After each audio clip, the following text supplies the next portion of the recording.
Bismillah, alhamdulillah, wassalatu wassalamu ala rasulillah wa ala alihi wa sahbihi wa man walah. Wa ashhadu an la ilaha illallah wahdahu la syarikalah wa ashhadu anna muhammadan abduhu wa rasuluh, amma ba'du. Alhamdulillah, pada kesempatan petang ini ba'dal maghrib, hari Selasa malam Rabu 24 September 2024 bertepatan dengan 21 Rabiul Awal 1446 Hijriah.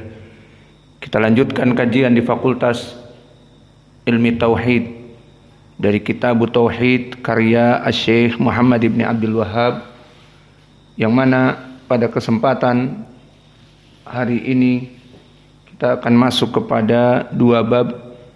Namun sebelumnya dipersilahkan kepada ikhwanuna untuk mentasmi al-matan. Barakallahu fikum. Sahih an Abi Hurairah radhiyallahu anhu an Nabi sallallahu alaihi wasallam qala inna akhna ismin indallah rajulun tusamma malikal mulk la malika illallah qala Sufyan mithlu syahana syah wa fi riwayah aw yadu rajulin ala Allah yawmal qiyamah wa akhbathuhu.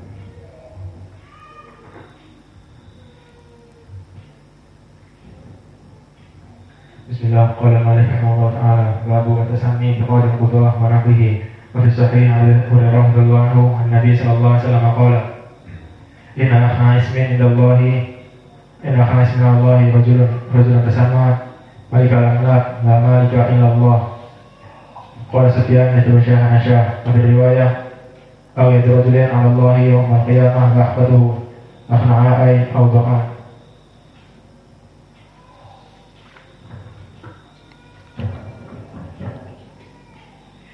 Bismillah, qala al-mu'allif rahimahullah fi sahihi an Abi Hurairah radhiyallahu anhu an Nabi sallallahu alaihi wasallam qala inna akhna ismin indallah rajulun tusamma malikal amlak la malika illallah wa qala Sufyan syahana syah mithlu syahana syah wa fi riwayatin agyadu rajulin 'ala Allah yawmal qiyamah akbathuhu. Bismillah, alhamdulillah, jazakumullahu khairan wa barakallahu fi ilmikum. Semoga Allah memberkahi ilmu kalian. Qala al-muallif rahimahullahu ta'ala, babu ihtirami asma'illahi ta'ala wa taghyiril ism li ajli dhalik. Bab ihtiram asma'illah, untuk menghormati nama-nama Allah, maka seseorang boleh mengganti nama. Wa taghyirul ismi li ajli dhalik, maka boleh seseorang mengganti nama dikarenakan menghormati nama Allah. Dan bab ini hampir sama dengan bab yang sebelumnya, di mana bab yang sebelumnya disebutkan bahwa seseorang bernama Malikul Amlak, maka dikatakan oleh Nabi akhna al-ism, bahwa dia adalah nama yang paling rendah. Namun di sini tidak ada perintah untuk mengganti nama, namun langsung dihinakan. Maka intinya, jika ada seseorang yang bernama Malikul Amlak, harus diganti, karena telah datang tahdzir dari Nabi, inna akhna'a ismi indallah, sungguhnya seburuk-buruknya nama, serendah-rendahnya nama. Dan disebutkan di riwayat agyadu rajulin 'alallah, orang yang paling membuat sakit hati kepada Allah, di mana dia bernama Malikul Amlak. Maka di bab yang berikutnya ini masih sama berhubungan dengan nama manusia, namun di sini ada faidah di mana Nabi mengganti nama manusia ini. Maka masuk kepada hadis an Abi Shuraih annahu kana yukna Abul Hakam. Maka ada seorang sahabi yang mana dia namanya dikatakan Abul Hakam, atau kunyahnya dikatakan Abul Hakam. Faqala lahu Nabi sallallahu alaihi wa ala alihi wasallam, maka Nabi mengatakan kepada Abul Hakam ini, innallaha huwal hakamu, bahwa sungguhnya Allah itu adalah al-hakam. Maka abudi maka dikatakan bahwa sungguhnya Allah itu al-hakam. Yalah khudi izad itu bahwa Allah itu adalah al-hakam. Wa ilaihil hukmu, maka dengan nama Allah al-hakam itu Allah menghukumi di hari kiamat dari makhluk-makhluknya. Faqala Abu Shuraih ini, kenapa aku dilakobi atau digelari atau dikunyahi Abul Hakam? Inna qaumi idah talafu fi syai'in atuni fahakamtu bainahum. Karena aku memang seorang hakim, maka jika ada kejadian persengketaan di antara kaumku, maka mereka datang mengadu dan aku menghukumi, mulai dari permasalahan tanah, permasalahan apa saja, perkelahian atau yang lainnya, maka aku sebagai hakim. Maka dohirnya dia digelari Abul Hakam oleh orang-orang desanya. Fahakamtu bainahum, maka aku menghukumi mereka. Faradiya kila farikain, sehingga aku menghukumi kepada mereka dan mereka ridho dengan hukum-hukumku. Maka ini yang menyebabkan aku dinamai Abul Hakam. Faqala ma ahsana hada, maka Nabi mengatakan ma di sini dohirnya ma ta'ajubiyah, maka ma yang masuk kepada fiil banyak. Di dalam jumlah ada ma nafiyah, misalnya anta shaim ma ana bisaimin, ma nafiyah, maknanya aku bukan orang yang berpuasa. Ma di sini ma nafiyah. Dan bisa jadi ma juga seperti ma ta'ajubiyah, yang maknanya kalimat yang ibarah dari suatu perkara yang ta'ajub, yang penuh keheranan. Dan ma ta'ajubiyah ada syaratnya, dia masuk kepada wazan fi'il af'ala. Maka di sini disebutkan ma ahsana hada, maksudnya fi'lu ta'ajub.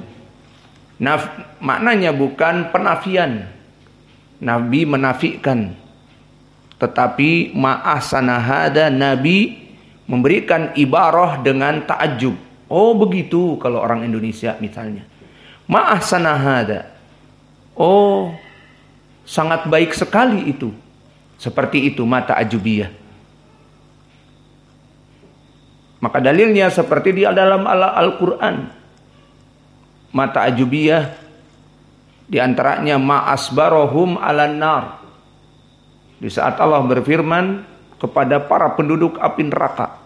Ya dan billah, Allah jauhkan kita dari api neraka. Allahumma ajirna minan nar, Allahumma ajirna minan nar, Allahumma ajirna minan nar. Qulu amin. Kita doakan Allah agar kita jauh dari api neraka. Dan di hadis yang disahihkan oleh Syekh kami Muqbil disebutkan, fa innan nar qalat lihaula alladhi yaqul Allahumma ajirna minan nar, fataqulun nar Allahumma ajirna minhu. Maka di dalam hadis yang disahihkan oleh Syekh kami Muqbil disebutkan bahwa api neraka berkata kepada Allah, ya Rabb, orang-orang yang mendoakan Allahumma ajirna minan nar, wahai Allah jauhkanlah aku dari api neraka, ya Rabb jadikanlah aku api neraka ini jauh dari dia. Lihat, api neraka sendiri minta jauh dari orang yang berdoa ini. Maka api neraka tidaklah dia mengazab kecuali orang-orang yang berhak. Maka api neraka di saat mendengar ada orang-orang yang mukmin berdoa Allahumma ajirna minan nar, Ya Allah, jauhkanlah aku dari api neraka. Api neraka pun minta kepada Allah, ya Allah, jauhkanlah orang yang meminta agar dijauhkan dariku, maka please ya Allah, jauhkanlah aku darinya. Subhanallah. Maka oleh sebab itu, berarti apa tujuan Allah menciptakan api neraka? Untuk punishment. Dia sebagai punisher. Maka dia sebagai pembantai dari orang-orang yang durjana. Orang-orang kafir, musyrik, munafik, atau orang muslim yang penuh dengan dosa dan Allah mentakdirkan dia masuk api neraka dulu, diadab meskipun sedikit. Maka ini fungsi api neraka. Mana dalilnya? Hadis yang muttafaqun alaih dari Abi Hurairah. Berkata Rasulullah sallallahu alaihi wasallam, berkata Allah kepada dua makhluknya. Di saat dua makhluk yang agung ini apa? Surga dan neraka. Saling berbangga-banggaan. Berkata surga, yudkhiluni, atau berkata api neraka dulu berbangga-bangga, yudkhiluni al-jabbarun al-mutakabbirun. Allah memasukkan kepadaku orang-orang yang al-jabbarun al-mutakabbirun, orang-orang yang sombong, orang-orang yang tidak mau taat kepada Allah dan Rasulnya. Aku akan menghancurkan mereka. Bangga api neraka dengan sifat yang Allah berikan padanya. Dan berbangga-bangga juga surga. Wa ana, adapun aku, yudkhiluni al-fuqara wal masakin. Maka adapun aku, dimasukkan kepadaku orang-orang fakir dan orang-orang yang baik, miskin dan papa, dan orang-orang yang baik, beriman kepada Allah, melaksanakan ketaatan kepadanya. Lihat, dua makhluk ini mempunyai sifat yang berbeda dan berbangga-bangga dengan apa yang ada padanya. Lalu poin pendalilan kita, apa fungsi api neraka? Allah berkata kepada api neraka, anti adzabi u'adzibu biki man asya. Anti, wahai api neraka, fungsi anti diciptakan sebagai azabku. Maka Allah menciptakan api neraka sebagai azabku. U'adzibu biki man asya. Aku mengadab orang-orang yang aku inginkan dari jin dan manusia. Maka ini fungsi dari api neraka. Lalu fungsi dari surga, anti ni'mati un'imu biki man asya. Anti, wahai surga, engkau adalah nikmatku. Maka aku memberikan kenikmatan kepada manusia dan jin yang melaksanakan ketaatan kepadaku dengan kamu, dengan surga. Maka dari sini kita tadi mengetahui tentang api neraka. Kenapa dia meminta kepada Allah, ya Rabb, yang mendoakan Allahumma ajirna minan nar. Aku meminta, ya Allah, jauhkanlah dia dariku. Karena fungsi dari api neraka mengadab orang-orang yang durjana, kafir, musyrik, pembuat dosa. Adapun orang-orang soleh, maka api neraka tidak mau mengadab mereka. Mereka tidak berhak. Maka api neraka meminta kepada Allah, ya Rabb, yang mendoakan Allahumma ajirna minan nar fa ajirna minhu.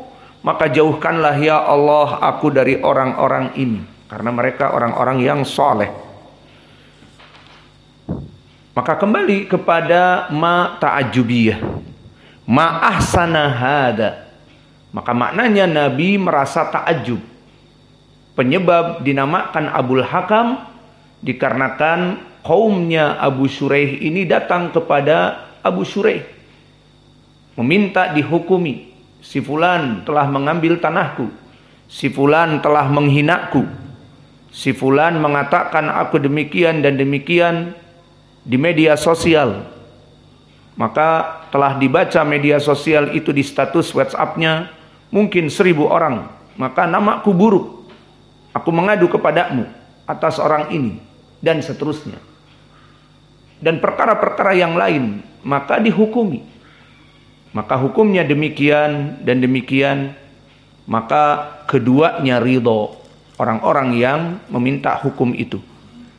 Maka di sini yang menjadi poin adalah Nabi mengetahui sebab kenapa digelari Abul Hakam. Maka di sini Nabi dengan mata ajubiyah ma'ahsana hada. Maka bukan diartikan ma bimakna manafiyah, bukan atau tidaklah, atau ma bimakna alladhi, karena ma juga ismun mausul. Dan juga ma masdariyah. Maka ma banyak, namun di sini ma ta'ajubiyah. Sehingga ma ahsana hada maknanya, oh sangat baik sekali penamaan Abul Hakam dikarenakan tujuan ini. Itu maknanya. Nabi di sini ta'ajub, merasakan kebaikan. Famalaka minal walad. Di sini Nabi menanyakan, lalu kamu mempunyai anak, berapa dari anak-anakmu? Qultu Syuraih wa Muslim wa Abdullah. Maka aku mempunyai anak pertama Syuraih, dan yang kedua Muslim, dan yang ketiga Abdullah. Qala faman akbaruhum, lalu siapa yang paling tua, paling besar?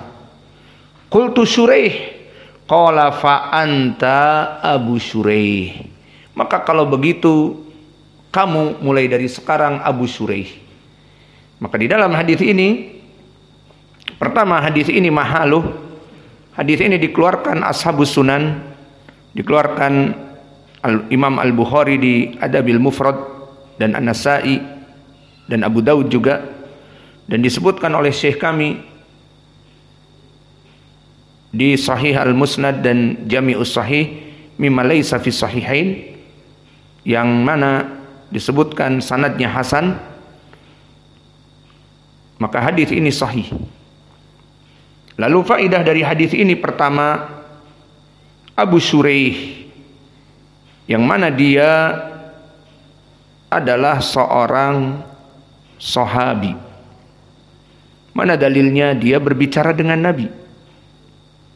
Maka ini menunjukkan bahwa Abu Syuraih seorang sahabi bertemu dengan Nabi sallallahu alaihi wa ala alihi wasallam. Dan Abu Syuraih barakallahu fikum min ahlil Madinah.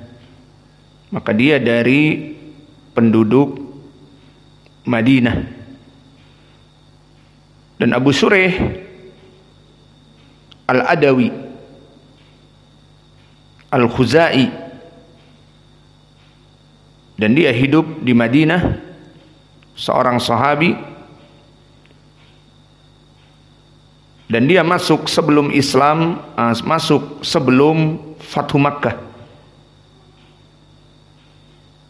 Maka di sini dia bertemu dengan Nabi, dan faedah yang bisa kita ambil bahwa Abu Syuraih di sini seorang dari uqala ahlil Madinah. Dia dari sahabat yang faqih, sehingga dia dulu menghukumi kaumnya. Maka faedah yang bisa kita petik dari hadis ini barakallahu fikum, pertama, bolehnya mengganti nama, mengganti kunyah dengan alasan syar'i. Tapi kalau mengganti nama dari namanya Cahyono menjadi Ronaldo, karena dia pencinta berat CR7, maka di sini tidak bagus. Cahyono lebih baik, meskipun akhirannya O. Ronaldo sama-sama wong Jawa. Jadi Ronaldo itu dari mana? Dari Jawa kan? Cahyono dan seterusnya, Mulyono. Maka Ronaldo pun orang Jawa. Di sini karena niatnya seperti itu tidak boleh. Namun di sini mengganti nama, mengganti kunyah dari Abul Hakam kepada Abu Syuraih, ini adalah masyru'. Dan yang menggantinya tidak tanggung-tanggung siapa? Nabi. Maka dikatakan fa anta Abu Syuraih. Maka mulai dari sekarang kamu Abu Syuraih. Dan faedah yang bisa kita ambil juga di sini tentang pemberian kunyah. Maka di Arab ada nama. Ini yang pertama. Dan ada kunyah. Dan ini yang kedua. Dan ada laqab. Maka kalau di Indonesia jarang. Namanya siapa?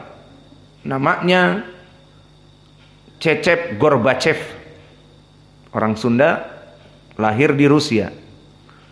Karena akhirannya kalau orang Sunda gitu. Yayan Kurniawan An. Cecep jadi Gorbachev. Karena dia kebetulan lahir di Rusia. Yuk ngantuk. Kum. Maka di sini dia hanya nama saja, Cecep Gorbachev. Namun di Arab, misalnya kita ada kunyah. Kunyahnya siapa? Abu Fulan. Dan juga di Arab ada laqab. Nah, laqab ini banyak diambil dari bisa jadi tempat lahirnya dia, Al-Bandunji, ataupun yang masyhur dari kerabatnya atau keturunannya. Misalnya dia keturunan bin Fulan, seperti di Arab bin Syahbal ataupun Al-Qadi. Maka digelari di ujungnya Al-Qadi ataupun bin Syahbal ataupun At-Tamimi dan yang lainnya. Hada yusamma laqab. Dan kunyah dan laqab tadi bisa diambil dari qabilahnya ataupun diambil dari tempat dia lahir, Al-Bandunji atau As-San'ani dan seterusnya, dari Son'a misalnya, atau Al-Makki dari Mekah, atau Al-Basri, seperti muhaditsun yang sering kita bahas, seperti Qatadah Ibnu Di'amah As-Sadusi. Maka itu dinamakan laqab. Dan kunyah Abu Fulan. Dan nama tadi misalnya Qatadah Ibnu Di'amah. Maka ini contoh dari nama-nama di Arab yang mungkin di Indonesia jarang ada yang menggunakan ini. Dan laqab juga bisa diambil dari gelar. Jika dia gelarnya orang yang pemberani, digelari dengan As-Suja', maknanya sang pemberani, itu juga laqab. Alhasil di sini disyariatkan pemberian kunyah. Maka hadis di sini Nabi memberikan dia kunyah, menunjukkan namanya di sini dari sahabat ini nama yang lain, tetapi diberikan kunyah oleh Nabi menjadi Abu Shuraih. Adapun nama beliau tidak begitu masyhur, namun dikatakan katanya Khuwailid ibnu Amr. Maka asal namanya Khuwailid, namun masyhur dengan Abu Shuraih. Maka di sini disyariatkan di dalam Islam untuk mengambil kunyah. Maka oleh sebab itu mulai sekarang buat kunyah. Namanya Hudzaifah, kunyahnya siapa? Namanya Muhammad, kunyahnya siapa? Namanya Abdurrahman, kunyahnya siapa? Namanya si Ucok, kunyahnya Abul Batak. Itu tidak apa-apa. Pokoknya ada kunyah. Ya. Maka di sini Abu Shuraih diberikan kunyah oleh Nabi, menunjukkan bahwa kunyah itu disyariatkan. Dan jika kita kembali kepada Arab, kenapa menyebutkan dengan kunyah? Maka adat dari Arab, di saat mereka ingin mengagungkan seseorang, tidak menyebut nama, tapi menyebut kunyah. Maka misalnya kita bertemu dengan teman kita ataupun dengan guru kita, maka syekh kita misalnya Syekh Fulan, maka kita katakan ya Aba Fulan. Ataupun teman kita namanya Fulan, kemudian kita sebut dengan panggilan ya Aba Fulan, bagaimana kabarnya? maka itu indal Arab lebih mulia. Fahimtum? Maka sekarang daripada kita menyebut misalnya Usamah punya kunyah, belum tahu. Aduh. Hudzaifah ma kunyatuk? Ma indakum kunyah? Allah musta'an. Misalnya fulan yang ada kunyahnya di sini, saya bertemu dengan dia, kaif haluk ya Aba fulan. Itu indal Arab lebih baik daripada disebutkan kaif haluk ya Muhammad, kaif haluk ya Abdurrahman, kaif haluk ya Hudzaifah. Maka dengan disebutkan kunyahnya kaif haluk ya Aba fulan, itu indal Arab lebih baik, dan itu yang dilakukan oleh Nabi. Maka kamu mulai sekarang dilakobi atau dikunyahi dengan Abu Shuraih. Dan faedah yang bisa kita ambil juga, pengambilan nama kunyah diambil dari anak yang terbesar. Maka di sini jangan cemburu. La tagir, Abdurrahman, kok Abi ini tulisannya karya-karyanya Al-Akhbar As-Sahihah biqalam Abi Hudzaifah. Abi Hudzaifah terus. Aku kan anaknya juga Abu Abdurrahman kek, misalnya. Atau si Muhammad, aku ibunya sama-sama ibunya. Kok aku enggak Abu Muhammad tapi Abu Hudzaifah terus. Maksudnya di sini disyariatkan di dalam Islam, pengambilan nama kunyah diambil dari nama anaknya yang tertua. Yang tertua baik laki-laki ataupun perempuan tidak apa. Maka di sini Hudzaifah anak tertua dari laki-laki, maka tidak apa-apa disebutkan Abu Hudzaifah. Ada anak yang terakhir misalnya sekarang laki-laki si Ali, maka ya sudah, nanti saja namanya tetap Abu Hudzaifah atau kunyahnya Abu Hudzaifah. Mana syariatnya? Di sini ditanya, berapa kamu punya anak? Shuraih, Muslim, dan Abdullah. Kemudian ditanya, faman akbaruhum, lalu siapa yang paling tua? Shuraih, idan anta Aba Shuraih, idan anta Abu Shuraih, fa anta Abu Shuraih, maka kalau begitu kamu Abu Shuraih. Maka ini dari faedah yang bisa kita ambil juga. Dan faedah yang bisa kita ambil juga dari hadis ini adalah penggantian nama dikarenakan takut untuk masuk kepada nama-nama Allah. Karena kitab ini kitab tauhid, pembahasan kita tentang tauhid, maka mengesahkan nama Allah dan sifat-sifat Allah. Seperti di pelajaran yang lalu, tidak boleh memberikan nama Malikul Malik, Malikul Amlak.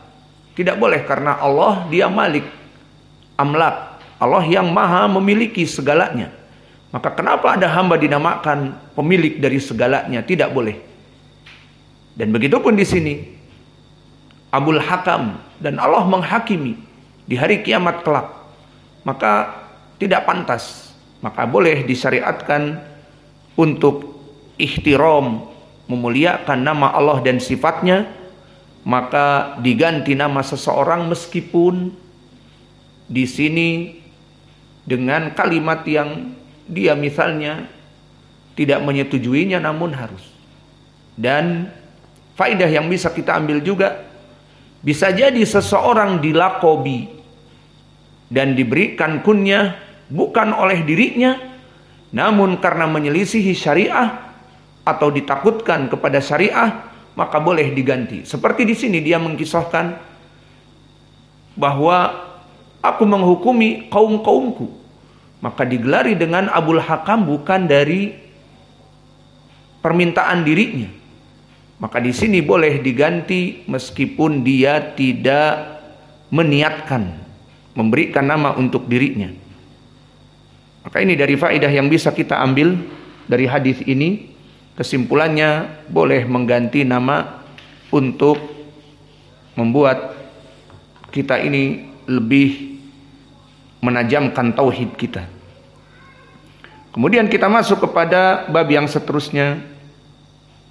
Bab man hazala bi syai'in fihi dzikrullah aul Qur'an aul Rasul. Maknanya bab di mana seseorang beristihza, mengejek yang berhubungan dengan agama ini, dan agama ini kembali kepada Al-Quran dan Sunnah, dan orang-orang yang memegang agama ini Nabi dan para sahabatnya. Maka barang siapa yang mengejek para sahabat, mengejek Nabi, dan kalau mengejek Nabi berarti mengejek agama Islam, Al-Quran yang diturunkan kepada Nabi, dan sunnah-sunnah yang disunahkan oleh Nabi kita. Dan permasalahan di sini permasalahan yang sangat besar. Maka berkata penulis rahimahullah, wala ing sa'altahum la yaqulunna innama kunna nakhudu wa nal'ab. Maka makna dari ayat ini di ayat ini ada kisahnya seperti nanti disebutkan kisahnya. Maka makna dari ayat ini kita ambil penggalannya, jika kamu menanyakan kepada mereka, orang-orang yang menghina agama ini, mereka akan meminta udur, mengatakan mereka akan mengatakan layakulunna, maka mereka akan mengatakan innama kunna nakhudu wa nal'abu, bahwa kami hanya sekedar main-main. Innama kunna nakhudu wa nal'ab. Maka turun ayat ini, kisahnya disebutkan di berbagai tempat.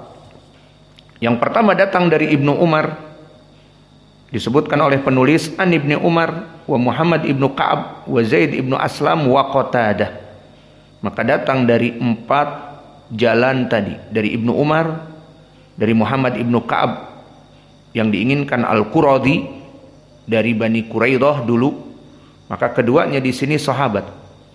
Dan datang dari Zaid ibnu Aslam, jelas Zaid ibnu Aslam tabi'i, berarti mursal. Dan datang dari Qatadah, dan Qatadah tabi'i, berarti mursal. Berarti jalan dari Zaid ibnu Aslam dan Qatadah dhaif. Tinggal Ibnu Umar sahabi dan Muhammad ibnu Ka'ab. Maka dikisahkan dari riwayat Ibnu Umar, dan riwayat Ibnu Umar ini riwayat yang sahih. Disebutkan oleh Syekh kami Mukbil di Sahih Al-Musnad min Asbabin Nuzul. Syekh Mukbil mempunyai kitab kumpulan hadis-hadis sahih tentang sebab turunnya ayat. Disebutkan di sini di Jami' Sahih atau di Sahih Al-Musnad min Asbabin Nuzul bahwa hadis ini semua rijalnya rijal sahih. Maka hadis dari Ibnu Umar sahih. Adapun kisahnya kita langsung baca saja di sini. Dakhala haditsun ba'duhum fi ba'din annahu qala rajulun fi ghazwati Tabuk. Bahwa di saat terjadi peperangan Tabuk, dan perang Tabuk adalah dari pertempuran yang dahsyat. Disebutkan orang-orang yang membenci dari dakwah Islam, dari kelompok al-munafikun. Mereka mengejek sahabat, dan intinya mengejek sahabat, mengejek Nabi, dan intinya mengejek Nabi, mengejek agama Islam. Maka mereka, di antara mereka mengatakan, ma ra'aina mithlu qura'ina haula arghaba butunan wala aqdaba alsinan atau alsunan wala ajbana indal liqa, yakni Rasulullah sallallahu alaihi wasallam wa ashabuhu al-qurra. Maka lihat di sini bagaimana lafadznya. Maka tidaklah kami dapati mereka orang-orang yang mereka para pembaca Al-Qur'an itu arghabu butunan. Apa penghinaan di sini arghabu butunan? Mereka orang yang tamak, lapar terus, mencari makan, memenuhi syahwatnya. Dan juga wala akdaba al sunan, dan tidak ada orang yang paling dusta lisannya. Dan juga yang ketiga disebutkan ajbana indal liqa, dan tidak aku dapati orang-orang yang paling takut bertempur dengan musuh. Lihat penghinaan kepada sahabat Nabi dan kepada Nabi. 3 perkara. Apa tadi? Argobu butunan, cinta makan syahwatnya, sangat cinta mencari dunia dan seterusnya. Dan yang kedua, lisannya paling dusta. Dan yang ketiga, paling takut dalam berjihad. Yakni Rasulullah wa ashabuhu al-qurra. Yakni siapa? Mereka menginginkan para sahabat Nabi yang agung dan juga nabinya juga. Karena nabi yang mereka lindungi. Maka dihina para sahabat Nabi, dan Nabi, terutama para sahabat Nabi, mereka itu pecinta syahwat dan pendusta, dan juga paling takut di saat berjihad. Mana? Dalam pertempuran, semua pertempuran mereka bersama Nabi.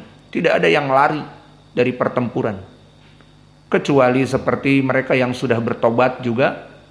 Di surat Taubah disebutkan bagaimana 3 orang yang menyelisihi perang dan dihajar oleh Nabi, dan mereka bertobat, diampuni oleh Allah dosa-dosanya. Selain dari itu tidak ada. Maka penghinaan ini didengar oleh seseorang. Faqala lahu Auf ibnu Malik, kadzabta, kamu pendusta, walakinnaka munafik, bahkan kamu orang munafik. La ahbaranna Rasulullah sallallahu alaihi wa ala alihi wasallam. Maka di sini nunnya nun taukid dan lam taukid, la ahbaranna, pasti aku akan mengabari Nabi tentang apa yang kalian ucapkan itu. Fadhahaba Auf ila Rasulillah liyukhbirahu, maka pergilah Auf kepada Nabi, liyukhbirahu, lam huna lam mada, lam ta'lil, untuk mengabari Nabi tentang apa yang diucapkan orang-orang munafik ini. Fawajadal Qur'an qad sabaqahu, di saat dia mau datang kepada Nabi, Al-Quran telah turun. Maka lihat, subhanallah, menunjukkan bahwa Nabi Muhammad itu seorang Rasul. Belum sampai orang ini mengadu kepada Nabi, Al-Quran telah turun tentang orang ini. Maka Nabi sedang menghukumi orang ini, belum diadukan. Faja'a dalika rajul ila Rasulillah wa qad irtahala wa raqiba naqatahu. Maka aku melihat orang-orang munafik yang akan aku adukan kepada Nabi, mereka telah datang kepada Nabi dan Nabi berpaling dari mereka. Nabi naik untanya dan mereka mengais-ngais meminta maaf. Faqala ya Rasulullah, innama kunna nahudu wa nal'ab, ataupun innama kunna nahudu wa natahaddatsu haditsa rukabi tuqatta'u bihi an-natari. Maka wahai Rasulullah, apa yang kami ucapkan itu hanya main-main, hanya perbincangan di saat perjalanan saja. Maka berkata Ibnu Umar, perawi hadis ini, ka'ani angduru ilaihi muta'alliqan binasa'ati naqati Rasulillah sallallahu alaihi wa ala alihi wasallam. Maka kata Ibnu Umar, aku melihat mereka bergantung kepada apa-apa yang berhubungan dengan unta Nabi. Maka memohon kepada Nabi agar berhenti dan mengampuni dosanya.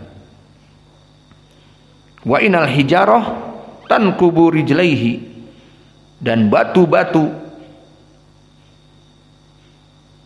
dohirnya adalah menyeret dari kaki-kaki mereka, karena mereka bergelantungan di unta Nabi. Maka Nabi terus berjalan dan tidak peduli, dan mereka terseret dan batu-batu membuat kaki-kaki mereka terbentur. Wa huwa yaqul, innama kunna nahudu wa nal'ab. Ya Rasulullah, kami dulu hanya bermain-main. Kami ucapkan itu hanya bermain-main.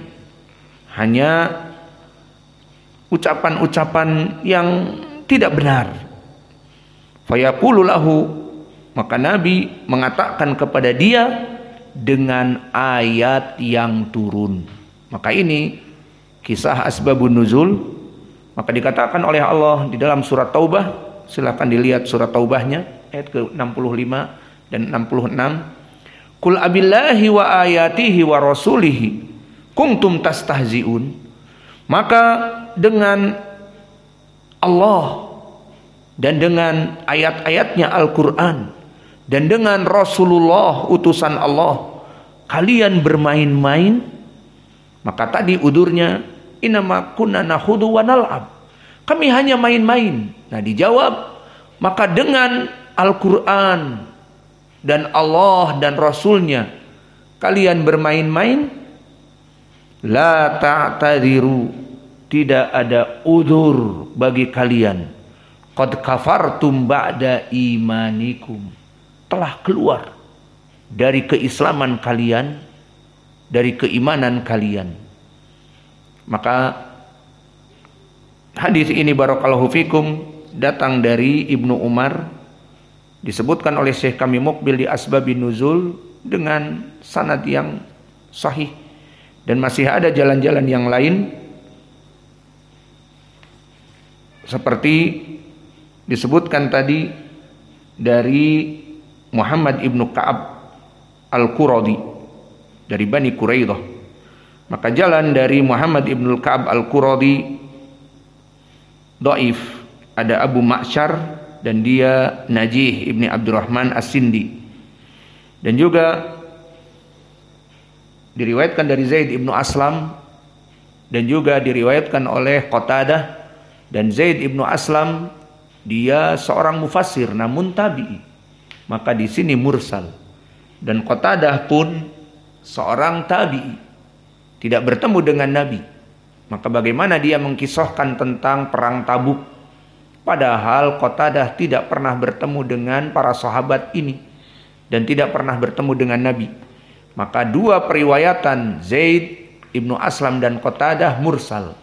Maka hadis-hadis ini mursal dengan mursal, yakni mursal Qatadah dengan mursal Zaid ibnu Aslam, dan dengan dhaifnya riwayat Muhammad ibnu Ka'ab Al-Quradi karena ada Najih Abu Ma'syar tadi. Maka hadis ini naik kepada derajat sahih seperti disahihkan oleh Syekh kami Muqbil Al-Wadi'i tentang kisah ini barakallahu fikum. Maka disebutkan wama yaltafitu ilaihi wama yaziduhu alaihi, maka Nabi tidak berpaling kepada mereka. Maka setelah kita mengetahui hadis ini hadis yang sahih, maka kita bisa mengambil faidah dari hadis ini. Maka dari faidah hadis ini, dari nawaqidil Islam, dari pembatal keislaman seseorang muslim kemudian melaksanakan beberapa perkara menyebabkan dia keluar dari Islam. Di antaranya perkara apa? Istihza bil Quran, istihza bi Rasulillah, istihza'u billah. Maka beristihza dengan agama Islam, baik dari Al-Quran, sunnah, nabinya, para sahabatnya, mengolok-olok para sahabatnya, kufur. Maka kelompok orang-orang Asyiah Ar-Rafidah berkata kepada Abu Bakar wa Umar seperti di tafsir yang terdahulu di kitab-kitab mereka yang sesat, menyebutkan bahwa Abu Bakar dan Umar togutan, dua togut. Maka ini masuk kepada istihza, sabus sahabah, kufur, keluar dari Islam. Ataupun seperti yang antum pernah tahun yang lalu mendengar, ada seorang yang tadinya kafir di barat membuat film menghina Nabi. Maka ini pun kalau dia muslim keluar dari Islam. Namun kebalik, dia dalam keadaan kafir sekarang menjadi muslim, masuk kepada Islam. Alhasil, semua orang-orang yang menghina para sahabat dan Nabi dan Al-Quran telah keluar dari Islam. Maka mereka seperti yang tukang menghina adalah orang-orang Syiah Rafidhah. Menghina Aisyah dengan pelacur, iya dan billah. Istri Nabi dikatakan pelacur. Dan keutamaannya telah kita lewati di pelajaran yang lalu. Ingat, Jibril memberikan salam kepadanya. Dan disebutkan di hadis bahwa Aisyah dengan perempuan-perempuan biasa itu kasarid ala sairi ta'am, seperti makanan sarid, makanan roti dengan daging yang biasa diberikan di hari Id yang istimewa. Nah, itulah Aisyah dengan perempuan yang lain. Maka Aisyah dari perempuan ahlu surga dikatakan oleh mereka pelacur. Maka mereka orang-orang yang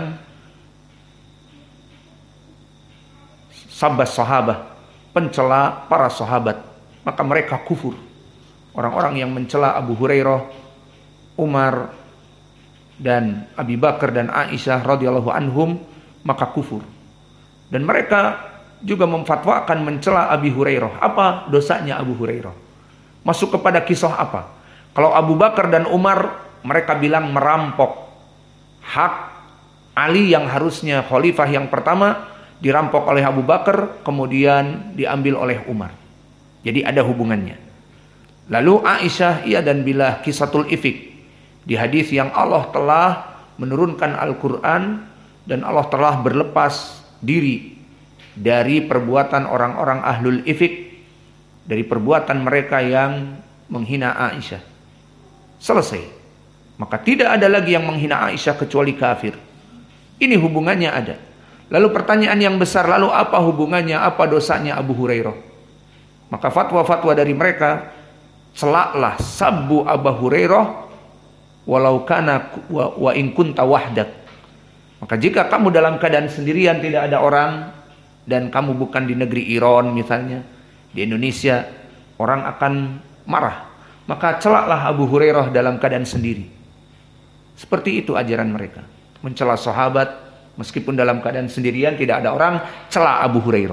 Siapa yang mau dengar? Apa faedahnya? Orang mencela di depan umum, tujuannya tersampai, orang ini buruk, bla bla bla. Namun tidak ada siapa-siapa cela Abu Hurairah. Pertanyaannya belum dijawab.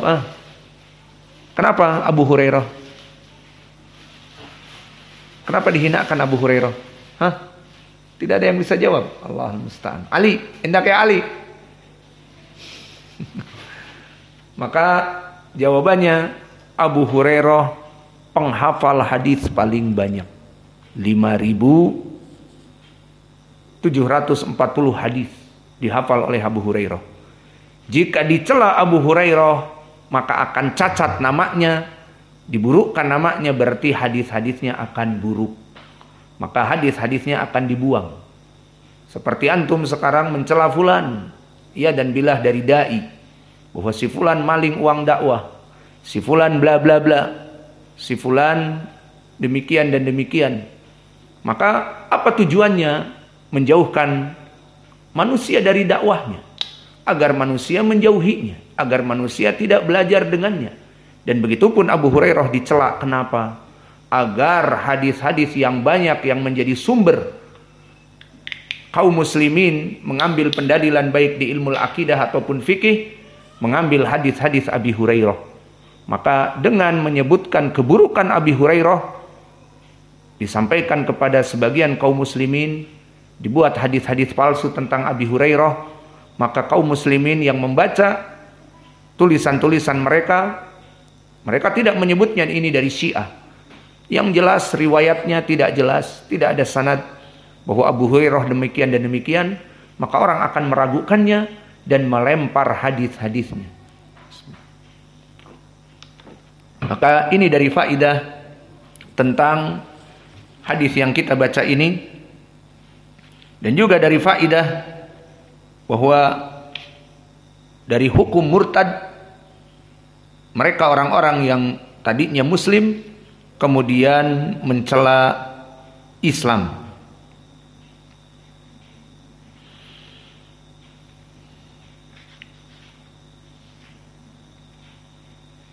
Dan mungkin ini yang bisa kita berikan